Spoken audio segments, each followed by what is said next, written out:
All life form strives to the max of its potential except human beings. All life form strives to the max of its potential except human beings. How tall will a tree grow? As tall as it possibly can. You never heard of a tree growing half as high as it could. No, trees don't grow half. A tree drives its roots as deep as it can, reaches as high as it can, produces every leaf it can, every fruit it possibly can. To the max. Every life form strives to the max, except human beings. Now, why not human beings? Jot this down. You've been given the dignity of choice. You're not a robot. You don't have to repeat this year the same as last year. You can tear up last year's plan, develop a new plan.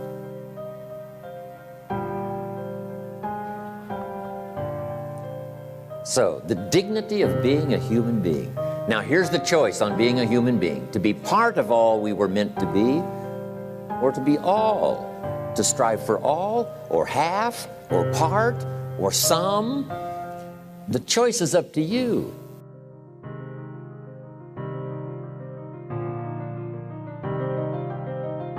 Life is not just the passing of time. Life is not just the passing of time. Life is a collection of experiences, their frequency,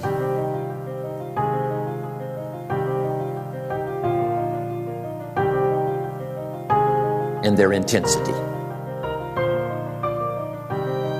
Life is not just watching the clock tick away. Life is a collection of experiences, their intensity, their frequency.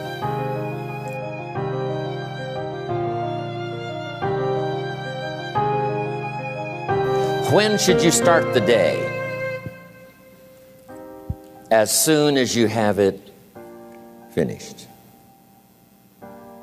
Plan the day the best you can, leaving plenty of room for improvising and surprises and all the stuff that happens during the course of the day.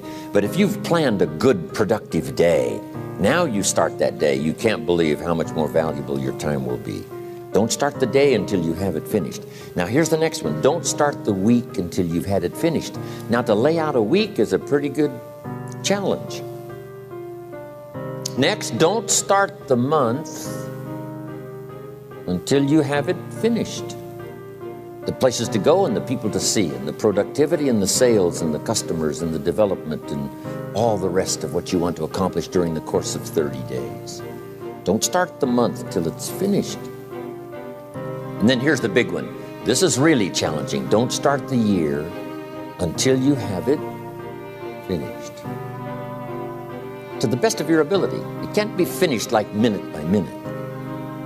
And it might get all upset. It might get torn up and you do a new one. You make so much progress the first 90 days that now you've multiplied it all by 2, by 3. Because that happened to me. I thought, wow, this is going to be a great year. By the time I'd finished the 3rd month, I'm rolling, I'm soaring. So many things are happening, I revised my whole year's plan.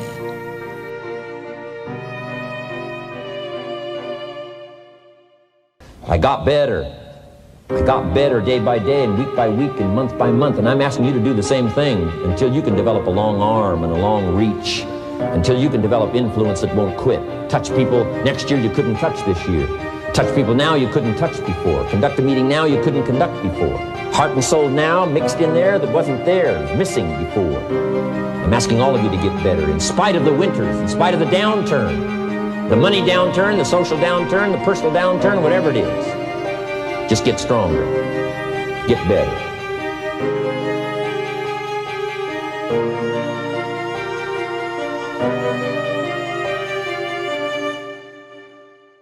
I'm asking you to drive worry into a small corner. You gotta worry some. All this negative stuff serves some purpose, but the key is for you to be the master, not the servant.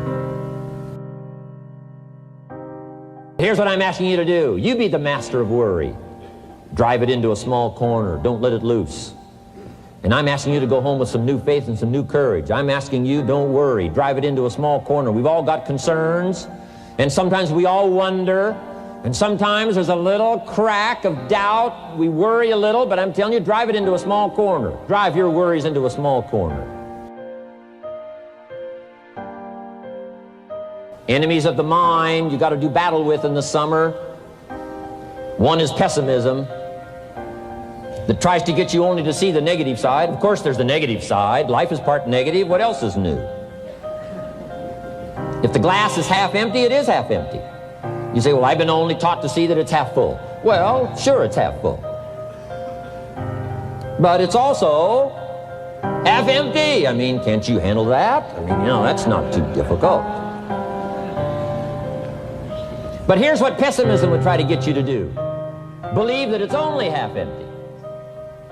And when pessimism comes to your mind, you've got to educate pessimism, because pessimism is stupid. Pessimism tries to get you to believe that it's only half empty. Of course it's half empty, but it's not only half empty. It's also half full. I'm asking you to be in charge. Be in charge of your own mind. Be in charge of your own destiny. Do battle with your enemy. Do battle with your enemies. Take sword to your enemies. Whatever's going to destroy those values, take sword to it. If it's worry, take sword to it. If it's threat, threaten back. Take your harvest and all that comes your way with full responsibility. Don't complain.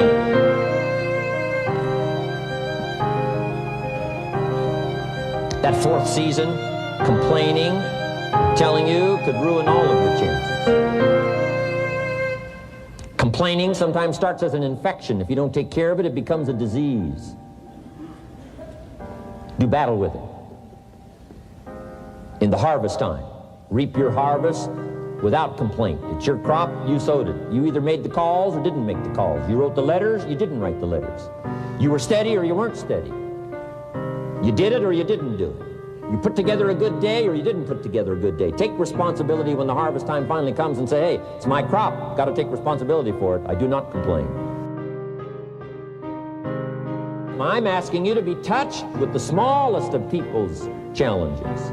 Don't just be touched with the challenge. I'm asking you to be touched with the problem. Let people's problems get to you. Let people's problems touch your heart this year like never before.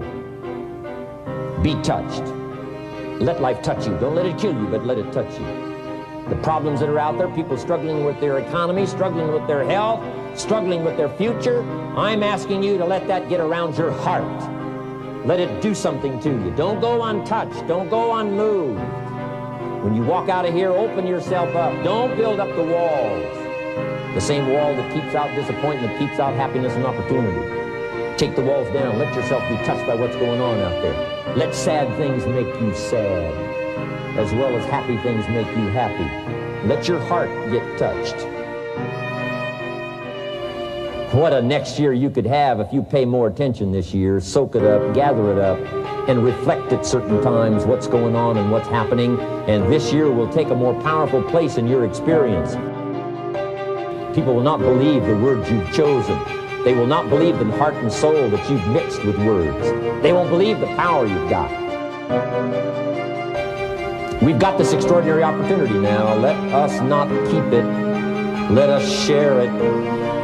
Let us reach out with a long reach, a strong reach, an unprecedented reach. Let us reach out and touch people not just with our opportunity. Let's touch people with our lives. Let's touch people with our experiences. Let's touch people with our heart and soul. But here's what I did. I worked around the clock, so that I would make up in numbers what I lacked in skill.